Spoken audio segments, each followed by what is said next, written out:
জাতীয় চলচ্চিত্র পুরস্কারপ্রাপ্ত অভিনেতা ডক্টর এজাজুল ইসলাম অভিনয়ের পাশাপাশি একজন সুপরিচিত চিকিৎসকও বটে।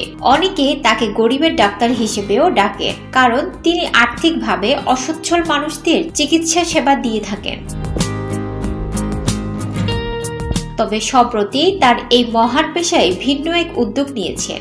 এখন থেকে তিনি নিয়মিত টেলিভিশন নাটকের অভিনয় শিল্পীদের সংগঠন অভিনয় শিল্পী সংঘের অফিসে প্রতি মাসের 1 তারিখে বসবেন। সেখানে সকাল 8টা থেকে দুপুর 12টা পর্যন্ত অভিনয় শিল্পী সহ অন্যান্য কলাকুশলীদের ফ্রি চিকিৎসা দেবেন ডক্টর এজাজ।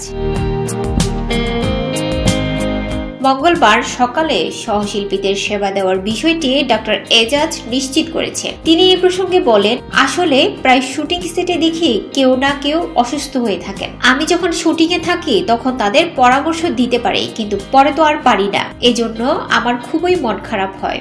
এই কারণে দীর্ঘদিন ধরে যাদের সঙ্গে আমি কাজ করি তাদের সেবা নিয়ে আমার এই উদ্যোগ। এটা আমার দায়িত্বের মধ্যেই পড়ে। এই জন্যই প্রতি মাসের একটি দিন আমি আমার সহকর্মীদের জন্য রাখলাম। প্রসঙ্গত, তিনি ঢাকা মেডিকেল কলেজ হাসপাতালে নিউক্লিয়ার মেডিসিন বিভাগের প্রধান হিসেবে দায়িত্ব পালন শেষে অবসর গ্রহণ করেন। বর্তমানে তার গাজীপুর চৌরাস্তা এলাকায় নিজের চেম্বার রয়েছে। সেখানে তিনি নিয়মিত রোগী দেখেন। পরিবার নিয়ে বর্তমানে সুখেই দিন যাচ্ছে তার।